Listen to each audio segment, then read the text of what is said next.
446 میں آ کر شیعوں کی حکومت کو ختم کیا تغرل بیگ سلجوکی نے۔ سلجوک مسلمان ہوئے تھے محمود غزنوی کے دور میں، سلجوک ان کے بڑے کا نام تھا۔ تو ایک دفعہ محمود غزنوی نے سلجوک سے پوچھا اگر مجھے تیری مدد کی ضرورت ہو تو کتنے آدمی پیش کر سکتے ہو؟ تو اس نے ایک تیر دیا، کہا یہ ایک تیر ہے میرا، کسی کو یہ تیر بھیج کر میرے علاقے میں بھیج دو تو چند گھنٹوں میں 1,00,000 تلواریں تیرا پہرا دینے کے لیے تیار ہوں، میرے پاس اتنی طاقت ہے۔ تو یہ سلجوک کی نسل میں تھا تغرل بیگ۔ اللہ تعالیٰ نے جب عرب زوال کا شکار ہو گئے اور ضعف کا شکار ہو گئے، جیسے بڑھاپے کا کوئی علاج نہیں، جب قوموں پہ زوال آتا ہے تو اس کا بھی کوئی علاج نہیں، پھر اور قوم کو جگہ ملتی ہے۔ جیسے بڑھاپا ایک فرد پہ آتا ہے، ایسے بڑھاپا قوم پہ آتا ہے۔ قوم کا بڑھاپا جوانی میں نہیں لوٹ سکتا، جیسے فرد کا بڑھاپا جوانی کی طرف نہیں لوٹ سکتا، قوم کا بڑھاپا جوانی کی طرف نہیں لوٹ سکتا، کوئی علاج نہیں، نئی نسل کا آنا ہی علاج ہے۔ تو عرب دھل چکے تھے، 600 سال بہت ہوتے ہیں حکومت کو، اپنی صفات گم کر چکے تھے، اب نئے خون کی ضرورت تھی۔ تغرل بیگ پہلا شخص تھا جس نے آ کر اہل سنت والجماعت کو استحکام بخشا، شیعوں کی حکومت کو ختم کیا، بغداد سے، شام سے، ان سارے علاقوں سے۔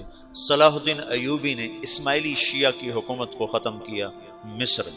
العاضد ان کا آخری خلیفہ تھا۔ صلاح الدین ایوبی نور الدین زنگی رحمۃ اللہ علیہ کا پروردہ تھا، اس کا دوست تھا، اس کے دوست بھی تھا، بچہ بھی تھا اس کے سامنے، زیادہ لکھنے پڑھنے کا شوق تھا۔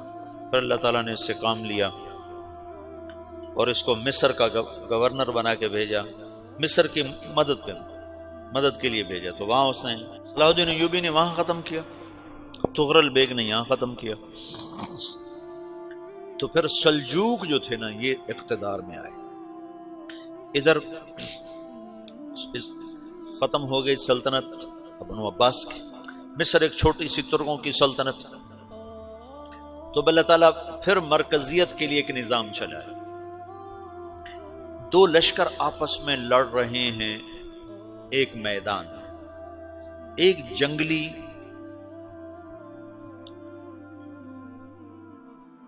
بدوؤں کا قافلہ، جنگل کے لوگ اپنے قبیلے کو لے کر، ایک جنگلی قبیلہ اپنے سردار کے ساتھ نقل مکانی کر رہا ہے ایک جگہ سے دوسری جگہ۔ اللہ کا نظام کہ یہ لوگ چلتے چلتے چلتے اس وادی میں پہنچ گئے جہاں جنگ ہو رہی ہے، 2 لشکر آپس میں لڑ رہے ہیں۔ جب یہ وہاں پہنچتے ہیں تو ایک لشکر کے قدم اکھڑ رہے ہیں اور دوسرا غالب آ رہا ہے۔ ان کو نہیں پتا شکست کھانے والے کون ہیں اور فتح پانے والے کون ہیں، ان کو نہیں پتا۔ اس جنگلی قبیلے کے سردار کا نام بھی تغرل ہے، تغرل۔ تو یہ سردار کہتا ہے جو شکست کھا رہے ہیں ان کی مدد کرو، کچھ پتہ نہیں کون ہے، کہتا جو شکست کھا رہے ہیں ان کی مدد کرو۔ تو 400 وحشی جنگلیوں نے فاتح لشکر کے پیچھے حملہ کر دیا۔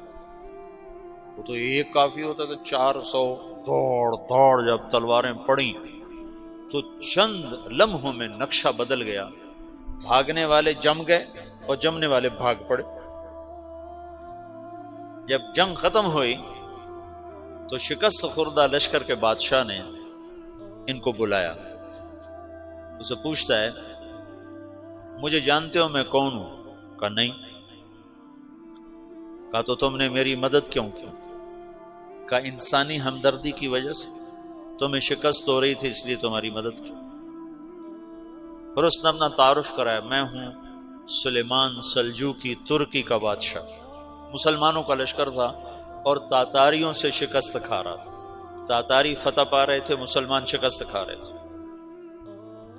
تو وہ اللہ کی غیبی مدد بن کر آئے، تو وہ اس سے کہتا ہے میرے ساتھ رہنا پسند کرو گے؟ تم نے میرے اوپر احسان کیا ہے، میں اس کا بدلہ دینا چاہتا ہوں، میرے ساتھ رہنا پسند کرو گے؟ کہنے کا کر لوں گا۔ تو اس کو لے کر ترکی آیا، اور استنبول اس وقت روم کی حکومت میں تھا، اس سے فتح کیا اس تغرل کے آگے چوتھے پانچویں پڑپوتے محمد فاتح نے۔ تو یہ استنبول ہے، یہ ترکی ہے، بیچ میں ایک چھوٹا سمندر ہے، یہاں ایک جاگیر ہے۔ تو سلطان سلیمان کہتا ہے یہ جاگیر تجھے وقف ہے، ادھر سے رومی مجھے تنگ کرتے ہیں حملے کر کر کے، تو میرا دفاع کرتے رہنا، یہ جاگیر تیری۔ اس جاگیر پہ اس نے اپنے قافلے کو آباد کر دیا، اپنے قبیلے کو، اور ایک چھوٹی سی حکومت بنا لی، جو ایک صوبہ سمجھو سلمان سلجوقی کا، وہ ایک چھوٹا سا صوبہ ہے۔ وہاں جب یہ رہ پڑا تو پھر یہ ایک شیخ کے بیعت ہوتا ہے، وہاں شیخ طریقت ہے، ان کے یہ بیعت ہونے جاتا ہے، وہ اس کو رات اپنے پاس ٹھہراتا ہے، تو ایک کمرے میں ان کو ان کا خادم ٹھہراتا ہے۔ یہ جب کمرے میں جاتا ہے تو سامنے دیوار میں تاکچے پر قرآن پڑا ہوا ہے، تو یہ تغرل بیگ کہتا ہے یہ کیا ہے، یہ کیا ہے؟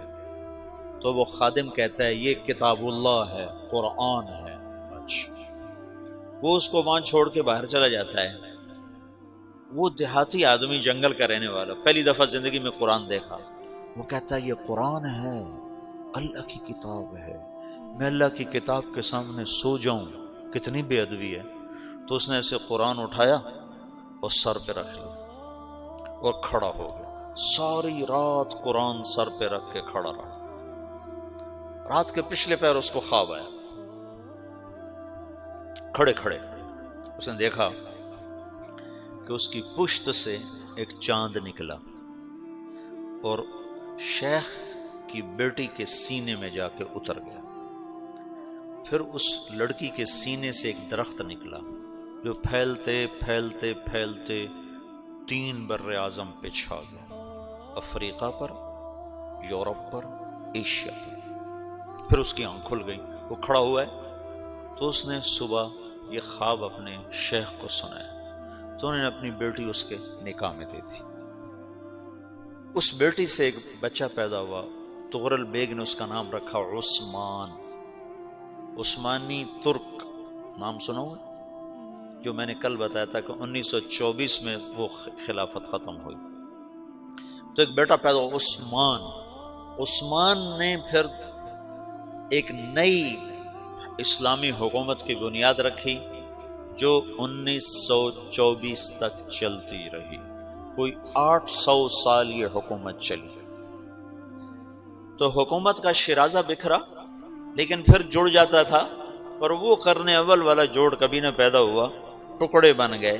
ان ٹکڑوں میں اللہ لوگ پیدا کرتا رہا جو دعوت دیتے رہے، دعوت زندہ رہی۔ جو تربیت کا نظام تصوف کے ساتھ تھا اب وہ تبلیغ کے ساتھ۔